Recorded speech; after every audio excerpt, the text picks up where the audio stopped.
What's good, YouTube? It's your boy, Blue Blood Sports TV, back at y'all with another one.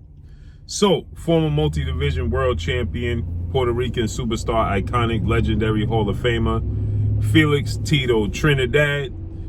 He weighed in on the massive upcoming showdown between undefeated, unified WBC, IBF, welterweight world champion, superstar boxer, Errol Spence Jr., who is widely considered by many to be top 3 best pound-for-pound fighters in the world, with a record of 27 wins, no losses, no draw, 21 big wins by way of knockout. Errol Spence is 32 years of age, 5'9.5" with a 72-inch arm reach. With that said, he'll be taking on WBA, World Boxing Association, Cuban star, welterweight world champion boxer, YORDENIS, who is 27 wins, 4 losses, no draw, 12 wins by way of knockout. YORDENIS is 35 years of age, 5'9" with a 69-inch arm reach. With that said, this is a huge fight that's scheduled to take place April 16th, Arlington, Texas, AT&T, Dallas Cowboys Stadium, okay? Tito Trinidad has been in some mega fights, okay? Some massive mega fights in his career. He's an icon. He's a Hall of Famer, okay? And Tito Trinidad, he weighed in, and YORDENIS was on the call, the promotion for this fight. It was an interview. YORDENIS was on it. Tito Trinidad was on it, okay? Tito Trinidad, he finished his career 42 wins, 3 losses, no draw, 35 big wins by way of knockout. He himself was knocked out 1 time in his career. So with that said, Tito Trinidad, he was asked a few questions, and 2 stuck out to me that I want to discuss, which was, how would you give advice to YORDENIS? What advice would you give to YORDENIS?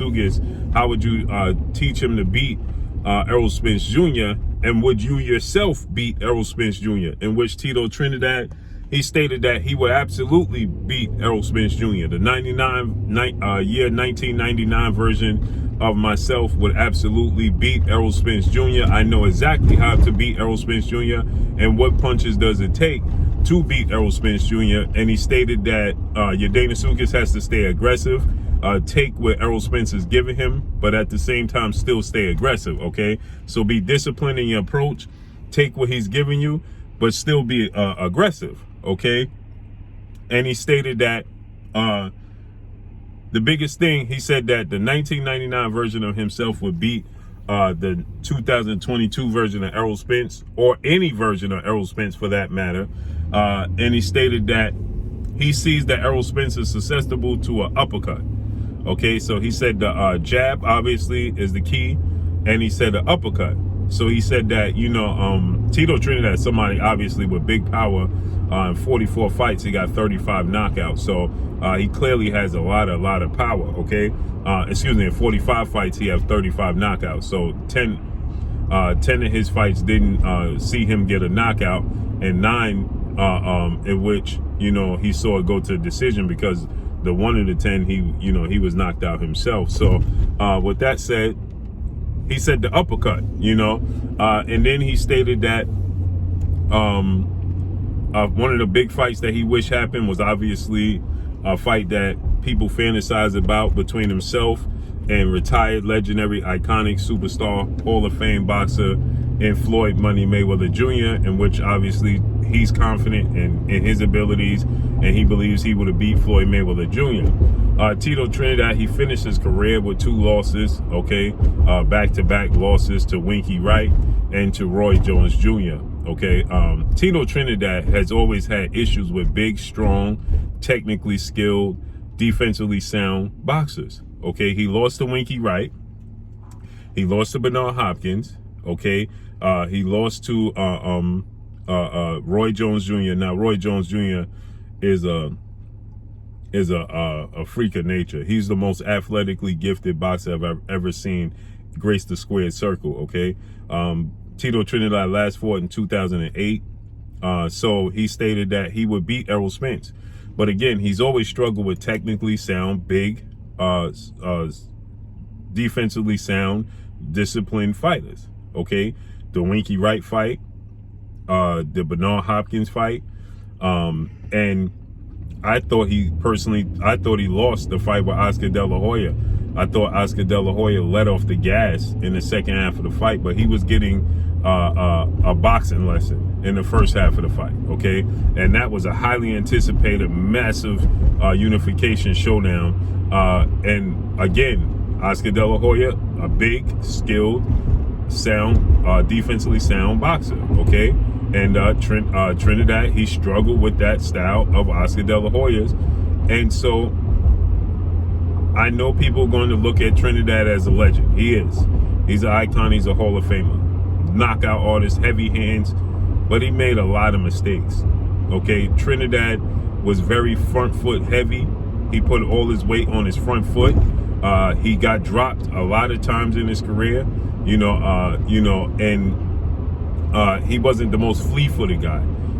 He had a great jab, obviously great power, put combinations together very well. But again, he wasn't very fast with his hands either. Now he was quick, but his reflexes wasn't the best. Tito Trinidad was a very good fighter, not to take anything away from him. Make a case he's arguably the greatest Puerto Rican fighter that ever laced him up. People would make a case that Trinidad represents that, okay? But as far as him beating Errol Spence and beating Floyd Mayweather, I don't see no scenario in which he can beat Floyd Mayweather. Now, that's a fight that I truly, truly wish would have happened. Tito Trinidad, 5'11", with a 72-inch arm reach, very tall, very wiry frame, a lot of power, as I stated, but I don't see any scenario in which he's going to beat Floyd Mayweather, okay? Floyd Mayweather is too quick, his reflexes are too quick, his hand speed is too fast, his foot speed is too fast, and his ring IQ is too high. Trinidad has struggled with boxers, especially athletic boxers, because he's not the most flea-footed guy. He's not the most twitchy guy. He's technically sound. He's tight with power and a great jab. I don't see in no scenario in which he beat Floyd Mayweather. And again, that would have been a super fight. That would have been another legacy-defining fight for Floyd Mayweather. I think he would have retired 51-0. I don't see Tito Trinidad beating Floyd Mayweather, okay? His speed is too much. I thought that Tito Trinidad was, struggling with Pernell Whitaker. And it wasn't the same version of Pernell Whitaker that was at the peak of his career, okay? And again, I thought he got a boxing lesson from Oscar De La Hoya, who just simply let off the gas in the second half because he felt like he had it in the bag. And he allowed Trinidad to get back in, in the fight, okay? I thought he was clearly outboxing Trinidad, and I think the moment got to him, or he just got too comfortable. Felt like, he was so ahead on the scorecards that he didn't have to, he could take his foot off the gas and put it in cruise control, and he was absolutely wrong. And Trinidad got a split decision victory. As far as Trinidad versus Errol Spence Jr., I think that's a 50-50 fight. Now, many people automatically, because yesteryear's fighters, they unbeatable. Okay, we forget, the weaknesses that yesteryear fighters had. We forget, shortcomings that they had. We live in hindsight of their resume and that they're already Hall of Famers and they're icons and things of that nature. But the facts remain is that that's a 50-50 fight. That's a fight that Errol Spence very well can win. Okay, Errol Spence has a great jab. He has the high guard defense that it takes to beat Trinidad. Errol Spence is big. He's just as he's not as tall as Trinidad, but he's more stocky. He's a physically more imposing guy than Trinidad. Trinidad had a wiry. He was tall, 5'11", like I said, 5'10", with a 72-inch arm reach. They both had the same arm reach. Errol Spence is a southpaw who's technically sound, technically disciplined. He has a very high guard. Errol Spence is not easy to hit. Errol Spence has a great jab. These are things that Trinidad struggled with. When you look at the Winky Wright fight, the Bernard Hopkins fight, okay? Winky Wright didn't have the most power in the world, but Winky Wright, what he did have was size. He was disciplined. He had a great jab. Okay, and Winky Wright used that, at 5'10" with a 72-inch arm reach. He's just a half-inch taller than Errol Spence, and they have the same arm reach, okay? And Winky Wright used the peekaboo style and the jab to offset Trinidad, frustrate Trinidad, and he beat Tito Trinidad. Bernard Hopkins, need I say more? He's crafty. He's slick. He makes great adjustments. He stopped Trinidad. Okay. So with that said, those are great fights. It would be a great fight between Trinidad. I mean, those are great fighters. Winky Wright, Bernard Hopkins, Roy Jones is a freak. He don't even count in this equation. But like I said, Bernard Hopkins is a guy who fought at 60 middleweight. But again, he's 6'1", 6'1" with a 75-inch arm reach. He had very long arms, but he's crafty and very slick, okay? But Winky Wright style, Errol Spence is more athletic than Winky Wright. Errol Spence is more explosive than Winky Wright, okay? Winky Wright is great jab, technically sound, tight defense, great jab. That's what offset Trinidad. I think that Errol Spence's jab will offset Trinidad. Trinidad said the uppercut would land. Now, of course, Trinidad is going to have moments. He's a great fighter.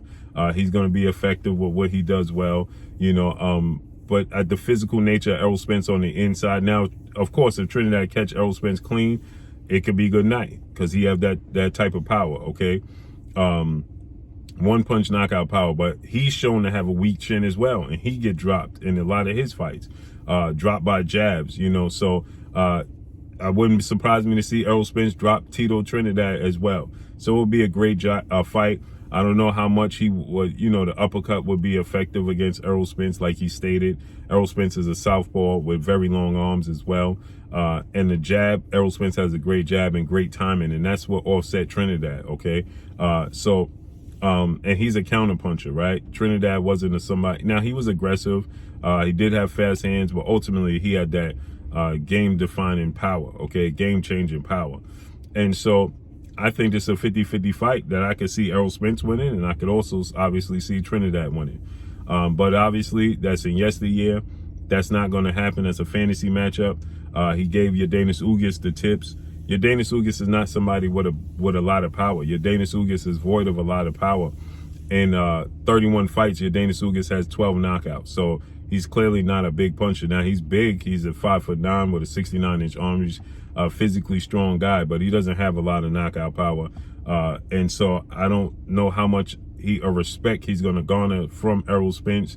And the uppercut, to land the uppercut, means that's on the inside. And I think if it's on the inside, that's the advantage goes to Errol Spence. So I think that Errol Spence is going to beat Yordenis Ugas, and I think he may even stop Yordenis Ugas. So let's see how this unfolds and plays out. But that's all I got for y'all. Make sure you hit the like button. Drop a comment in the comment section. Let me know what y'all think. Y'all already know what it is. It's your boy Blue Blood Sports TV. Hate, like, comment, and subscribe. You haven't subscribed, hit the subscribe button, hit the like button, hit the bell icon to get all the new notification. Follow me on Instagram at Blue Blood Sports TV, all one word. Y'all already know what it is. Shout out to the entire LDBC. Shout out to New Media. Shout out to Black Media Row. Make sure you like and share these videos. That's all I got for y'all. Peace.